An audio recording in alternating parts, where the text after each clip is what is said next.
Bismillahirrahmanirrahim. Allahu ya'lamu ma tahmilu kullu untha wa ma taghidul arham wa ma tazdad wa kullu shay'in 'indahu bimiqdar.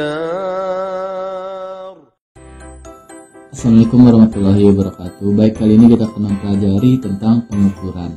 Nah, pengukuran ini sangat berkaitan sama materi sebelumnya dan materi kedepannya, karena di pengukuran ini kita akan bisa mendapat hasil-hasil daripada besaran, dan besaran ini berkaitan juga sama hitungan secara langsung maupun tidak langsung. Baik, pertama kita akan memahami apa definisi daripada pengukuran itu. Nah, pengukuran ini berkaitan dengan aktivitas mengukur. Nah, mengukur adalah kegiatan membandingkan suatu besaran dengan satuannya. Nah, adapun alat yang digunakan untuk mengukur disebut dengan alat ukur. Nah, masing-masing alat ukur memiliki ketelitian yang berbeda. Oke, ada yang ketelitiannya sampai 3 angka setelah koma masih dapat, ada cuma 1 dan lain-lain. Adapun hasil pengukuran dinyatakan dengan nilai pasti dan plus minus taksiran atau juga disebut dengan nilai ketidakpastian. Nah, terkait ketidakpastian, mungkin bertanya apa yang dimaksud dengan ketidakpastian. Nah, nanti kita di akhir bab ini akan mengkaji ketidakpastian, baik ketidakpastian tunggal maupun ketidakpastian berulang. Nah, besar ketidakpastian biasa ditentukan juga dengan setengah skala terkecil alat ukurnya. Nah, ketidakpastian tersebut dapat bersumber dari alat ukur, proses pengamatan, lingkungan, dan lain-lain. Misal ketidakpastian itu dapat dari mana? Yaitu contoh kita mengukur untuk pertama kali dapat misalnya 5 cm. Kita coba lagi di waktu kedua, ternyata 5,1. Nah, untuk ketiga kalinya ternyata didapat lagi 5 cm.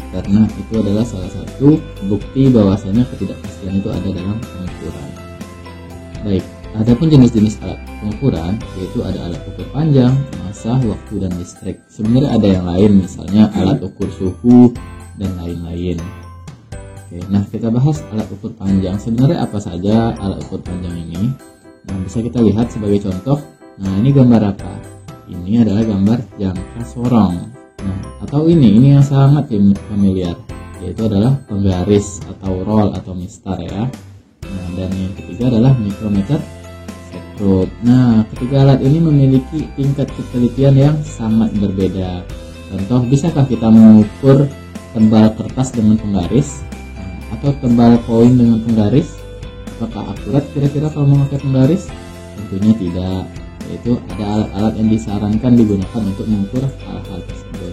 Selanjutnya ada namanya alat ukur massa. Nah, sebenarnya berat yang sering kita sebut-sebut dalam kehidupan sehari-hari ini lebih tepatnya disebut dengan massa. Misal kita mau beli cabai ya, mau beli cabai dengan massa 1 kilo ya, bukan berat 1 kilo ya. Nah, kalau udah belajar fisika di sekolah, maka kita gunakan lagi kata massa ya. Contoh mau nanyain massa badan seseorang ya, jangan nanyanya berapa berat badan, bukan itu ya, karena kalau berat satuannya adalah Newton. Oke, nah kita lihat contoh-contoh alat ukur massa ini. Yang pertama, neraca elektronik. Oke, ini langsung otomatis sekali.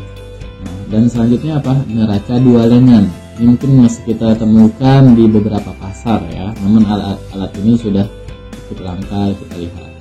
Dan selanjutnya adalah neraca Ohaus. Oke, ini sering juga digunakan oleh ibu-ibu rumah tangga. Nah, dan ada lagi neraca Pegas. Nah, ini biasanya di laboratorium atau juga di pasar juga ada digunakan. Nah, selanjutnya yaitu alat ukur waktu. Oke, nah ini sangat familiar ya.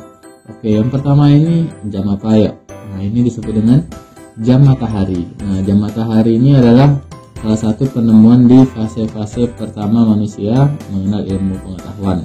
Nah, di sana mereka bisa menentukan antara siang, sore, dan malam. Selanjutnya adalah ini jam dinding ya. Oke. Nah, selanjutnya lagi ada stopwatch. Oke, di dunia olahraga ini sangat penting ya, atau di perlombaan. Misal contoh pacu lari dan lain-lain. Oke, nah jadi kita melihat jam dinding itu udah belajar fisika sebenarnya. Atau lihat jam tangannya ya, itu udah ada fisika ya. Nah, selanjutnya ada alat ukur listrik. Oke, nah bisa kita lihat ini dilambangkan dengan A. A-nya adalah ampere ya. Jadi nama alat ukurnya apa? Ampere meter. Ini untuk mengukur arus listrik. Selanjutnya adalah V, ya, volt. Voltnya apa? Tegangan. Ini untuk mengukur tegangan listrik. Oke, dan selanjutnya adalah ohm. Oke, itu lambangnya bisa kita lihat ya. Di kelas 3 SMP kita ada ketemu dengan lambang ini ya. Ini adalah lambang tahanan atau hambatan listrik. Oke, disebut dengan ohmmeter ya. Oke, bisa juga kita singkat sebagai avometer ya. Avometer itu apa? A-nya adalah ampere meter, V-nya voltameter, dan O-nya adalah ohmmeter. Nah, selanjutnya ternyata dalam pengukuran ada kesalahan-kesalahan. Nah, benar nggak ya? Kita tuh harus belajar dari kesalahan. Ya, sangat benar sekali. Banyak ya macam kesalahan, tapi kita lihat saja beberapa yang penting sekali. Yaitu yang pertama, kesalahan kalibrasi. Oke, nah bisa kita lihat di sini. Nah, coba dilihat di neraca elektronik ini ya. Belum ada yang diukur, tapi kok angkanya tidak nol. Oke, pernah nggak kira-kira kita memakai neraca elektronik atau memakai timbangan badan? Ada jarumnya ya. Kita belum mengukur, ternyata jarumnya itu tidak tepat di angka nol. Nah, itu berarti ada kesalahan kalibrasi. Nah, kalau kita tidak ada pengetahuan terkait itu, nah kita pun langsung saja ya. Nah, ketika 0,02 langsung kita timbang suatu benda. Nah, nanti hasil pengukurannya tidak akurat. Namun jika memang alatnya salah, sebenarnya itu bisa diakali. Andaikan dia itu berlebih 2 gram, nah, bukan di 0 ya, posisinya di 2 gram, berarti hasil pengukuran tadi nanti dikurang dengan 2 gram. Selanjutnya yang kedua, kesalahan paralaks atau kesalahan pengamatan. Nah, apa kesalahan paralaks itu? Yaitu kesalahan pembacaan alat ukur karena posisi mata yang tidak tepat. Nah, jadi yang tepat seperti apa? Yang tepat adalah ketika posisi mata kita tepat lurus menuju kepada angka pada alat pengukuran tersebut. Lihat ada gambar yang pertama itu salah ya, miring dia ya, membentuk sudut. Oke, bisa dipahami dari gambar ya. Selanjutnya apa?